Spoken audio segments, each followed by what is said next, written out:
right, welcome to First and Filoni. The first official season of First and Filoni is coming to an end. We have the conference championships this week, Army Navy next week, and then the start of bowl season. College football playoffs should be releasing their newest schedule, but it should be what is expected. But before we get started, joining me as always, Mr. Andrew Cooper. How did you feel about last week's games?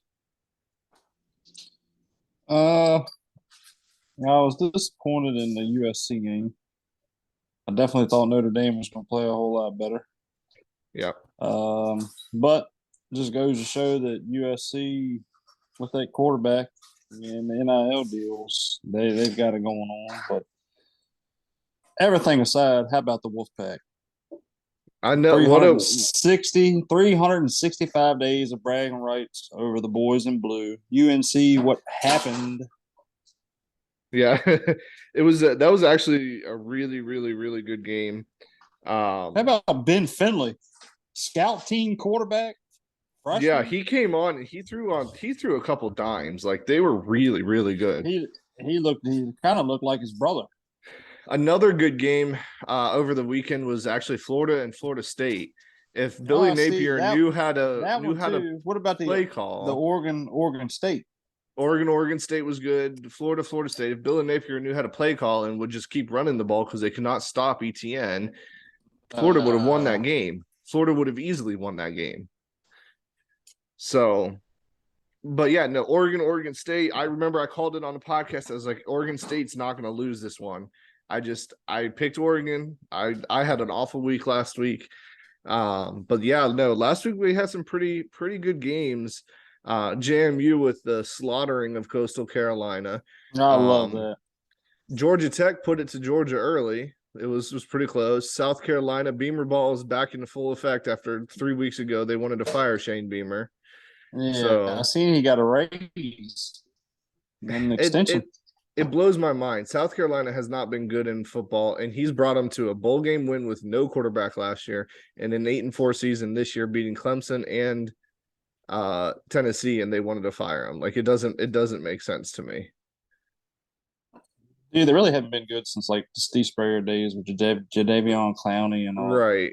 Jadeveon Clowney, Connor Shaw, Marcus Lattimore, that running back that blew out both ACLs, but he might have been one of the greatest running backs to never do it. Like, yep. Connor Shaw, you're right. Oh man, they had some good Debo Samuels. They had some really good teams back, even just 5-10 years ago. I saw Debo in person. You talking about a baller? Yeah, he could play any position, and it's insane. But we have some big news outside of the games of last week, which was really, really good games. We have some new hires. We have Matt Rule at Nebraska, which is kind of expected. I knew that one was going to be a big hire, and I think that's great for Nebraska, to be honest with you. Luke Fickell goes up to Wisconsin. Surprised he left Cincinnati after 1 year of saying that he would only go for the Ohio State job. But I think Wisconsin got a steal for him as well because he's going to be a hot commodity. And then the surprise of the century to me, I've been saying Lane Kiffin to Auburn all year long, and it is Hugh Freeze. Has Auburn just given up? Like, do they just not care anymore? Like, I don't see Hugh Freeze being successful there. I think he's a great coach, but his scandals are what's going to hold him back. No, I don't. I wouldn't say definitely the scandals. I think more or less he's going to have to get in there and make a presence within like the first year and a half, 2 years. Yeah. If he does not make a presence, they're not going to keep him around long. I mean, look what they did with Harsland or Haslam. Who was he there, like 3 years? 3 years. Yeah. 3 years. So good for Freeze. I know Gus Malzahn was real high on the hire. They even told him he had some extra sweater vests for him and everything, which is, good for him. But do you think Malzahn goes somewhere? I think he stays at UCF. I really do. I mean, he doesn't have a whole lot of pressure down there. He's competing. He's winning games. Well, and the biggest head coach, Willie Fritz, in that conference from Tulane goes to Georgia Tech. So he should win that conference. He's going to win that conference next year without a doubt. I don't Yeah, know, man. I I'm was surprised. I'm surprised nobody's reached out to Coach Prime. That's so what baffles me. that's a I know great Colorado did. transition, Mr. Cooper. Colorado has offered, and they are reaching out heavily, heavily to him. I think that'd be a great hire for Colorado. It's not a Power Five conference, but he does get into the bigger stage, which he could that his name would easily allow Colorado to get into the Big Ten or Big 12 next year or the following year. Um, that was actually going to be my next question is do you think Dion will be getting another job? We have a couple places opened up now. Liberty, Cincinnati's been supposedly reaching out to Dion with him going to the Big 12. I would love to see Dion in Cincinnati because he was already got ties there with the Reds. So, why not, right? I think for Prime, if he wants to establish himself on like the big stage, he's going to have to take the jump, get his feet wet, and not necessarily a Power Five, but get into more of the bigger conferences. And if he Yeah. can show that he can win there, he'll have a job anywhere. See, I thought Georgia Tech would have been perfect for him because of the Atlanta ties. I could see Cincinnati, they're going to the Big 12 next year, but I can see Cincinnati being a good beginner school for him and Let even me bringing ask you this: them to prominence too. Do you think that Fickle left because of the competition in the Big 12? So that was the rumor, right? He wasn't happy that the Big 12 lost or is going to be losing Oklahoma and Texas in 2 years or a year. Because they're there next year, but I don't think they're there the year after. And he wanted to go, and we've talked about this. You and I have talked about this often. I'm sure we've talked about it on the show as well. It's going to a 2 or 3 conference college football anyways. Like you're gonna have mega conferences and the Big Ten is gonna be, of course, like the North and Northeast. So it makes sense for him to go to a bigger school. Wisconsin's going to be more patient than most other schools. Most schools nowadays with NIL and transfer portals, you only get 3 years to establish.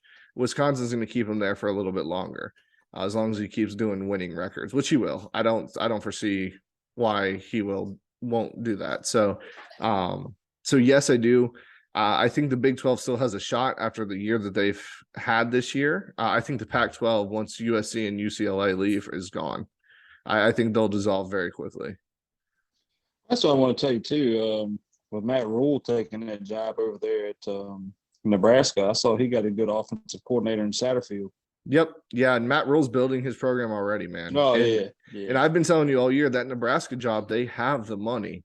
So they're going to be getting watch December 5th is the start of transfer portals. Watch him get some great transfer portal players, some big guys up front, some on both sides of the ball, and he's going to build that program. He's going to build it the right way too. So Oh I'm yeah, you'd excited to see what appreciate he did. this.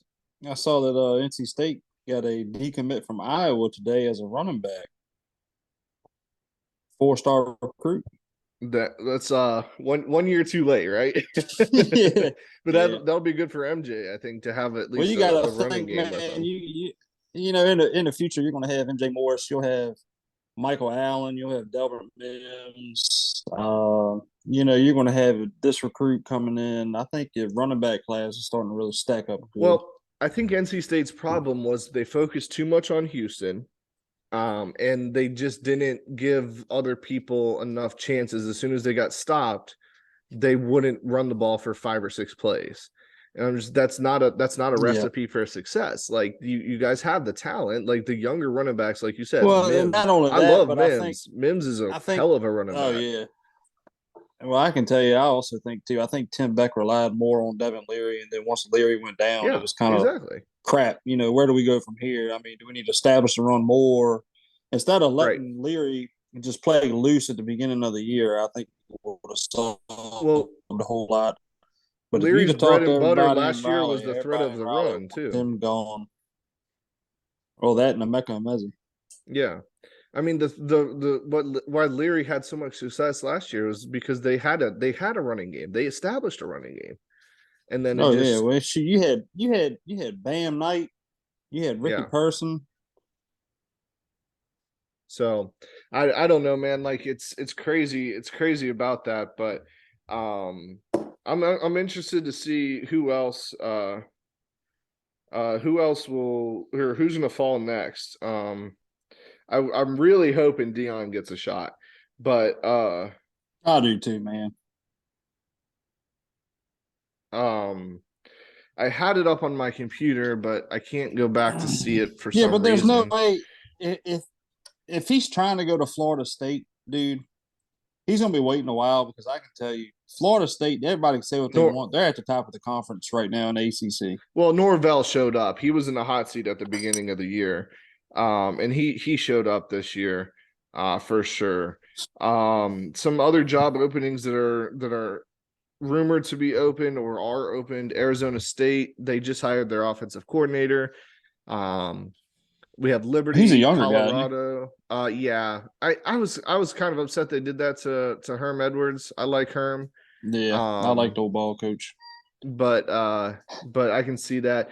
I'm interested to see West Virginia to see if they end up firing the what's his name, Neil, Neil um, Brown. Neil Brown. I'd be interested in that.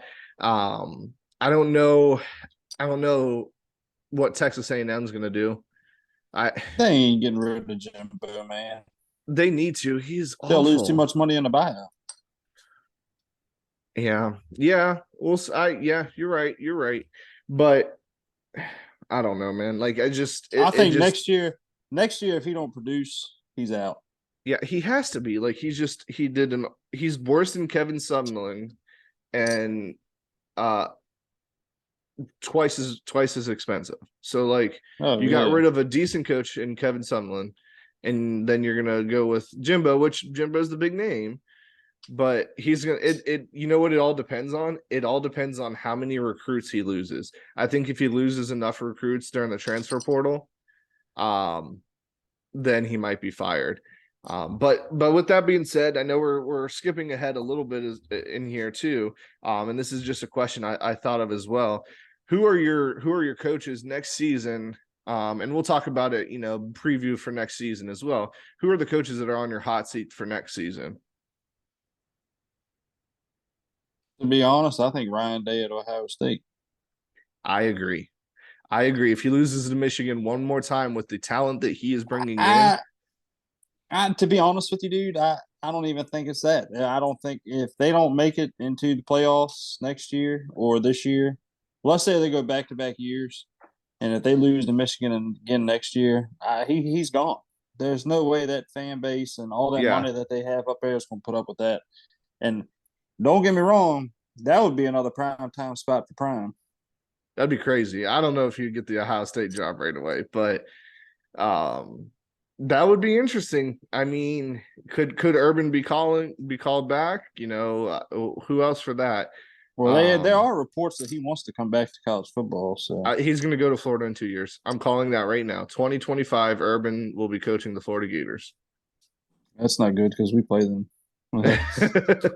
so, Maybe Tim Tebow would be his so quarterback coach. maybe Tebow would be a good coach. I think he would at least put the right people in the right places to run the program.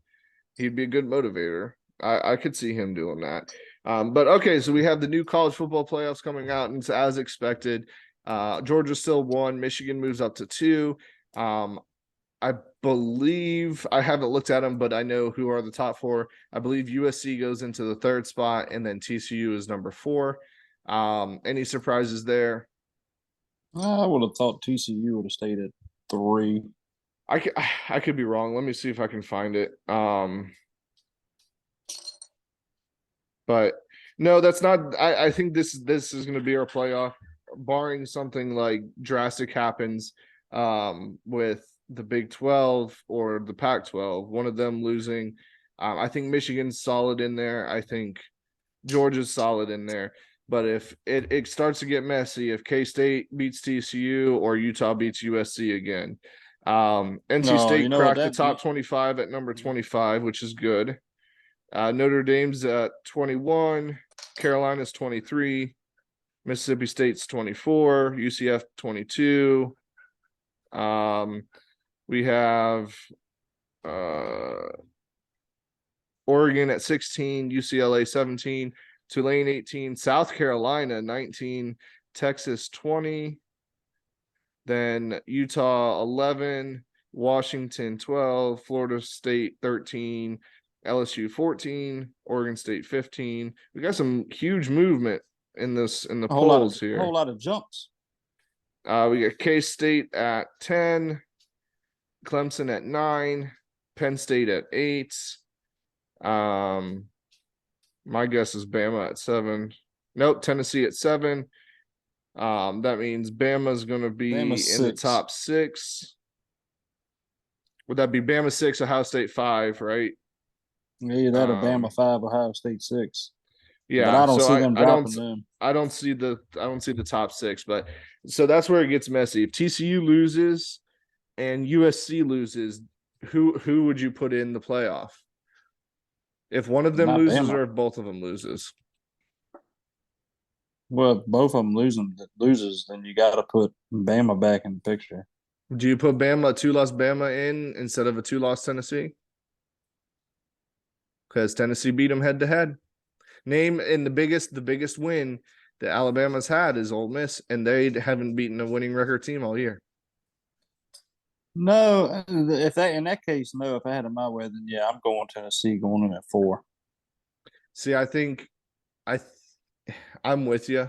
Ideally, but I would put it's Ohio not going to State, happen. Tennessee It's not in. going to happen.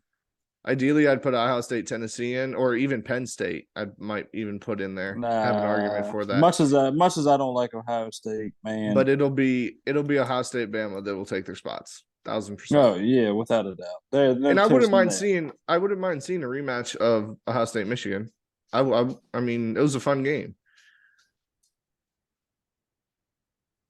Yeah, because would it be 1 versus 4 and 2? Yeah, so it'd 3, be Georgia, correct? Alabama, Ohio State, Michigan. Be our luck, freaking Bama wins. Bama Ohio wins State it again. wins. Yep. Yeah.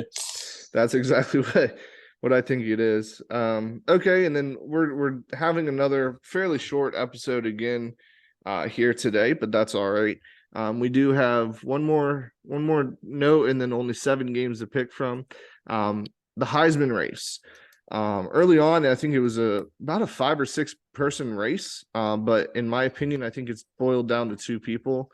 But before I list my 2 favorites for the Heisman, who are your favorites? You can hate me for saying it, but I'm going Stetson Bennett and Blake Corum. Really? I don't have either one of them. Really? Who do you have? Blake Corum's been hurt. Donovan Edwards ran for 200 yards against Ohio State, so I think that diminishes Blake Corum's effect there. And same thing with Hooker. Hooker's hurt, so that hurts him. I have CJ Stroud and Caleb Williams. I think is going to win it, barring him having an awful game. So that's not bad to start for Lincoln Riley at USC. Hopefully, maybe in the playoff with a Heisman winner in his first year. I think he'll take that. Yeah, but it's like everybody always says, man, money talks and the BS walks. Yeah. I in my opinion, if I had my way, even though Hooker got hurt, I still think I would have him winning it all. Just because of what he did and what he meant to that team. He had a heck of a season. See, that's the only bad thing to me about the Heisman is one injury. I mean, you get injured, that's it. So it kind of sucks, but yeah, no, that's for sure it. Especially this late in the year too. Yeah, it was 2 games away from finishing the season, and then with all the chaos that's happened. Honestly, he if he stayed healthy, even where Tennessee is now, he wins the Heisman. Yeah, I think so as well, and I think Tennessee if he stays healthy, Tennessee is where Alabama is. Yeah. So, all right, well, let's get to the games here. We only have 7 this week. We have 5 Power 5 conferences, and then 2 of the ones that you and I have found interesting pretty much all year. We'll go ahead and we'll start with the 2 non-Power 5s. We have the Sun Belt, where it's Coastal versus Troy. Troy is favored by 8.5 points. Grayson McCall has been out the last game. That's why JMU smoked them. I did not realize that when we were picking games, or I probably wouldn't have put it on there. And that's probably why JMU was favored by 14 points. So Grayson McCall is out, the quarterback. So who do you got there, Troy or Coastal? I got Troy. I do as well. I had Coastal written down, and then I read that McCall was out. I mean, they can't do anything without McCall. In my opinion, McCall has an outside shot of making an NFL team. So I really like him a lot. So I'm with you there. And I don't think it's going to be close. I think Troy actually smokes them. So we have the American Conference next, and it's a rematch. UCF and Tulane. Earlier in the season, UCF won 38-31, but Tulane is favored by 3.5 points. I've been riding with them all year. I'm riding with them now, even though their coach left. I'm going big green wave. Let's go Tulane. I think I'm gonna take Gus Malzahn and the boys. You think? That's probably the Yeah. smart pick. Losing the coach kind of scares Losing me. the coach, man. It's gonna be a lot of kids aggravated. I just like the way UCF's playing right now. They had a little struggle last week against USF, but yeah, I think Malzahn's gonna get that big win. yeah.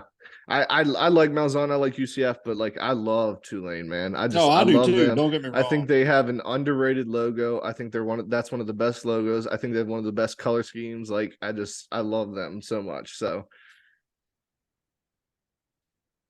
all right, well, we're agreeing here. We disagreed on the American Conference. Let's go to the first one that's going to be happening on Friday night. We have another repeat match, Utah versus USC. Earlier this year, Utah won by 3 points. USC is favored by 3 points. Your boy James on TikTok, USC, what happened? You lost to Utah. Does that happen again? Will James attack the USC fan base? I'll get your thoughts. This one's a tough one for me because I'm high on Utah too, but this year Utah has kind of disappointed me. Their defense isn't what I thought it was going to be. After Caleb Williams pretty much torched Notre Dame's defense, I equivalent Notre Dame's defense and Utah's defense to be very, very similar. I'm going USC. Yeah, that's what I was kind of leaning towards. Unfortunately, as much as I want Utah and Cam Rising to win, I think USC has way too much firepower. Yeah, and Utah is notorious of losing late games, and they're notorious of losing games at neutral sites. So I think it was a bad season for Utah, even though they're 8-4. I think it is. So, okay, so let's go to the two biggest spreads. We'll go to SEC first. LSU versus Georgia. Georgia's favored by 17.5. I'm going ahead and writing your pick down without even noticing it because I think we both agreed nobody's stopping the boys. Nobody's stopping the dogs at this point. Even though they looked a little rough against Georgia Tech, they came back, and that defense is just they're 3 tight ends. Nobody can stop their 3 tight ends. So nope. Dogs are dogs, and dogs. And their third, what really amazes me is their third tight end is their biggest tight end, and they barely use him. Yeah, he's like 6'8", 275, and they barely use him. Like that, he's a monster. Okay, and then we have Big Ten, Purdue versus Michigan. Michigan's favored by 16.5. Do you think Michigan slips up here? No, I don't think so. You've been high on Michigan most of the year, so I have, man. Like I said, I like old Harbaugh. I think McCarthy's gonna come out and he's gonna prove that they have a good team, and I think the defense is gonna show up. Yeah, I think one of the podcasts I listened to, no free shout out to Unnecessary Roughness for Barstool Sports. Brandon Walker made a good point. Jim Harbaugh rebuilt this whole Michigan program. Ryan Day was born on third base, and now he's in second. So like, Jim Harbaugh's done it the right way. As much as I hate to say it, and I hate Michigan, I think Michigan's going to win. I think it's a Michigan-Georgia final as well. Actually, I think Michigan struggles against USC, but if they don't get USC, I don't know. But we'll see. All right, and then we'll go Big 12 here. We got TCU and Kansas State. TCU's favored by 2.5 points. TCU is one of the biggest surprises for me all year. Max Duggan, I think, should be considered in the Heisman. This one is the toughest game for me to pick out of the whole slate. 100%. But here's my opinions here. How do you go against a TCU team that's been lucky all year and the luck is riding on their side? But Kansas State almost beat them with a backup quarterback. But you got Martinez back. So is he back? I thought he was back last week, wasn't he? I don't know. I like their backup. I'm not opposed to their backup. Their backup can sling the ball. Howard. Yeah. You got to see if Martinez is out. All right, let me see if I can look that up. This will decide my pick. Yeah. I think I'm with you as well. I love Deuce Vaughn. That little guy, I hope he gets a shot in the NFL. 5'6", and he's a freaking stud. Let me see. Kansas State news. It doesn't say.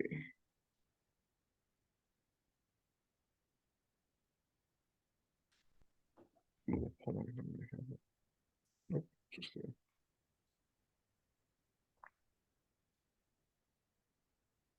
I thought he was in there. I thought he played last week. He might have. I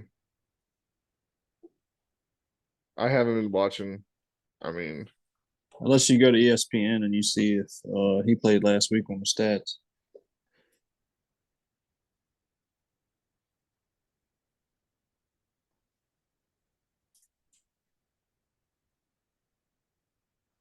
Martinez is getting healthier. His status for Saturday is in question.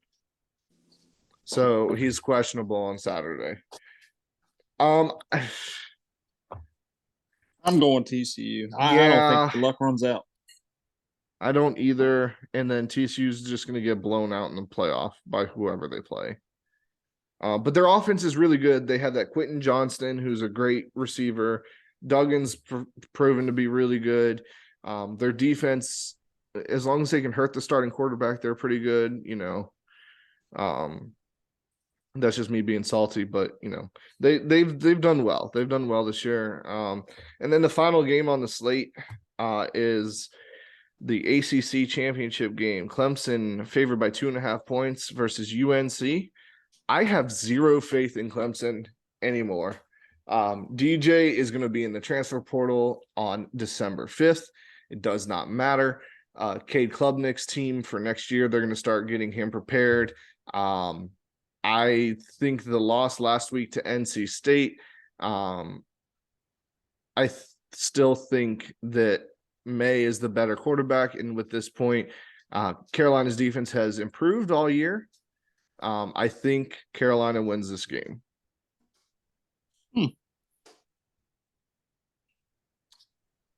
Well, I don't even care right now because I know I have not done any picks, but go to hell, Carolina, and give me the CLEMSON Tigers all day. Yeah. If Dabo loses this, do you think his No. He's in question? No. I don't think he's not in question, but I think Clemson's reign in the ACC falters. Well, I think Mac Brown, this is his second year as coach? Second or third? Second year. Mac Brown, as soon as Carolina hired him, I was like, as soon as Mac Brown gets a quarterback, as soon as Mac Brown gets a defense, that's going to be Carolina's division to lose. But I think Mac Brown loses his offensive coordinator next year in Phil Longo. I think he's going to Tulane. Ooh, you heard it here first, folks. I think so. I can see that. That or Liberty. Well, or Tulsa. I can see him going down to Tulsa because Tulsa's job's open as well. Or Tulsa's not a bad school. Nope. No. But I'm taking the Tigers all day. Okay. All right. Well, we disagree on two of them. Overall records. I had an awful week last week. I only won, I think, 3 games or 4 games. I'm 87 and 43. You're 84 and 46. You're catching up to me, sir. Only 3 games back. We will get to 100, I think, both this year for bowl games, barring us lose Bowl some of our mania. touch. So Bowl Mania, be on the lookout for our social media pages and mine and Andrew's personal page. We are going to be starting the Capital One Bowl Mania. I'm going to create a group so you can go in and submit your picks. The good news about it is we will be doing the show throughout bowl season every Thursday being released. So you can change your picks up until the day of the game, I believe. You'll have to read the rules on it, but I know it is once you submit it, as long as the game hasn't played, you can change your picks. That's why we're picking weeklies, because of injuries and we don't want to look stupid. So it's great that we're going to have that. Go ahead and see if you guys can compare to us. That means you, Libby. That means you, Uncle Mark. That means you, Elise. Hey, I just thought of something. How about for Bowl Mania, whoever has the best record, not between me and you, but between people that chime in on the bracket, we give them or Venmo them a $25 Amazon gift card. Yep, and let's do it. Why not? So if you do win the bowl bracket, and we'll discuss more of it next week on stipulations and how many things you can put in. But if you do join it and you do pick and you have a better record than everybody, and we might throw in another stipulation there as well. Maybe you have to beat at least me or Andrew. So you can't just pick the picks we pick. You'll get a $25 Amazon gift card. I think either way, I think that's a great idea. So either way, the winner will get a $25 Amazon gift card. And you can definitely have a guest spot on our show next year because you showed us up. So, all right, guys, as always, thanks for listening. Be a friend, tell a friend, like, share, comment. Next year, we will be having podcasts as well once I learn how to do it. But thanks again for everything, and we will see you next week.